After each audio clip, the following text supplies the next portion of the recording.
Bonsoir à toutes, bonsoir à tous, bienvenue à CSP Time, l'émission du service des sports du Populaire du Centre, consacrée à toute l'actualité du Limoges CSP. Pour m'accompagner dans ce deuxième quart-temps, les spécialistes basket du Populaire du Centre, Mathieu Marot et Kevin Cao. Messieurs, bonsoir. Bonsoir.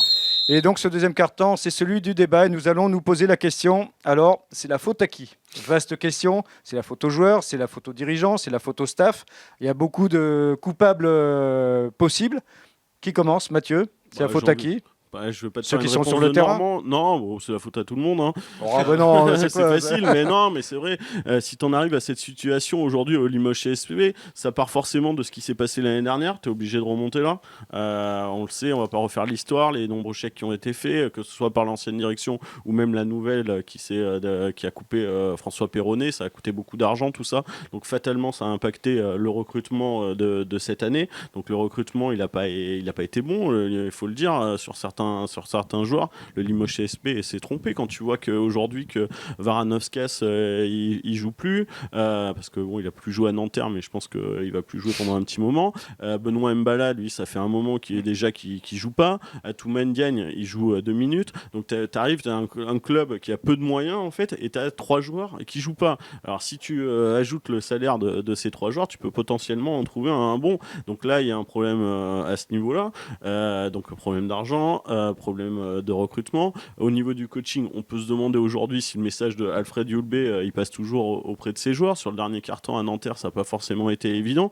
Donc j'ai envie de te dire, la faute elle incombe aujourd'hui un peu à tout le monde. Si Limoges CSP est passé d'un club doté d'un bon matelas financier avec des résultats plutôt corrects, qui restait sur une demi-finale de play-off, non, un quart de finale. Quart de finale de play-off, à une équipe qui joue le maintien aujourd'hui, ce serait trop simple de désigner un coupable et de dire voilà, c'est de sa faute, on le change et ça repart de l'avant. Là, on a essayé de changer des joueurs, ça n'a rien changé, donc la faute, pour moi, elle incombe à beaucoup de personnes. Moi, je veux compléter le tableau de Mathieu. On a longtemps entendu l'excuse qui était entendable d'ailleurs par rapport au recrutement, que c'était de la faute aussi du départ tardif de William Howard en NBA qui a conditionné le recrutement. C'était entendable à un moment donné. Aujourd'hui, je pense que ça l'est beaucoup moins. Et il y a aussi la réponse simple de dire que c'est la faute des joueurs, parce que c'est eux qui sont sur le terrain, c'est eux qui font les bourdes.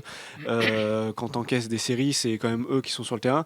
Mais je pense que pour répondre à qui la faute, je vais me montrer un peu plus incisif que les dernières semaines. Je pense qu'aujourd'hui aussi, c'est un combat à Alfred Yulbé. C'est quand même lui qui dirige cette équipe, c'est lui qui fait les systèmes, c'est lui le patron normalement. En basket, là, le coach a beaucoup d'importance, contrairement à beaucoup plus que dans d'autres sports.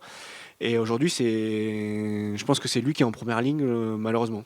Enfin, c'est lui qui est en première ligne, ça c'est une évidence aujourd'hui. Sauf que pour l'instant, il n'a jamais été remis officiellement et publiquement en question, puisqu'on a jamais, il a été conforté à son poste. Très clairement, la question de son éviction, elle s'est posée. Certains membres du directoire voulaient même s'en séparer. Maintenant, il faut avoir les moyens de s'en séparer, et puis il faut aussi le vouloir. Aujourd'hui, toutes les conditions, elles ne sont pas réunies. Donc moi, je rejoins, Kevin, Alfred Yulbé, potentiellement, il est coupable, mais comme d'autres.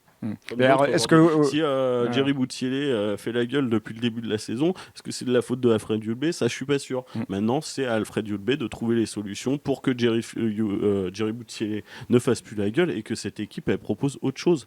Elle peut pas rester sur des prestations indignes. Quand tu regardes quand même le roster du Limoges CSP, il y a pire dans le championnat. Hein. Franchement, tu prends le 5, Paul Stoll sur le papier, Ludovic Bayhurst en rotation, c'est plutôt sympa, Anthony Brown, Hugo Invernizzi, dessous t'as Boutielé, Conklin.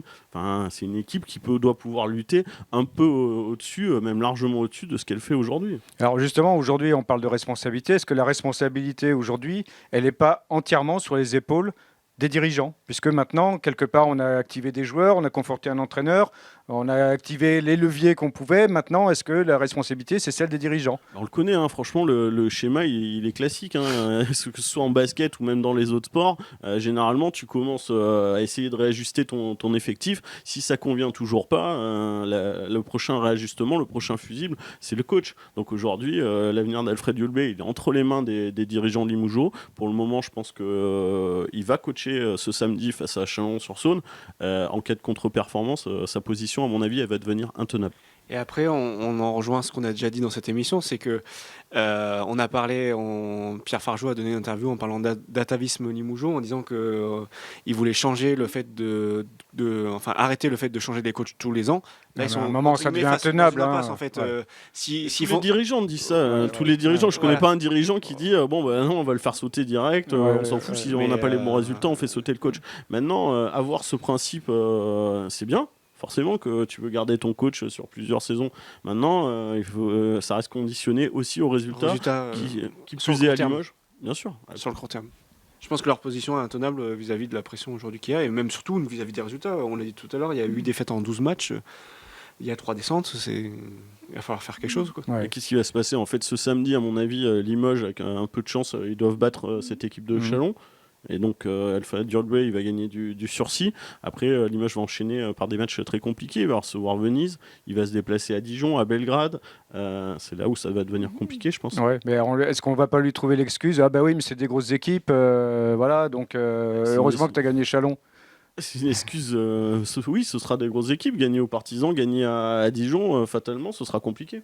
Avec ou sans Alfred Youlbe, de toute façon. Bon, ben on verra si c'est avec ou sans. En tout cas, merci messieurs. C'est la fin de ce deuxième quart-temps. Rendez-vous sur notre site internet, lepopulaire.fr, sur nos pages Facebook, Le Populaire et Le Populaire Sport.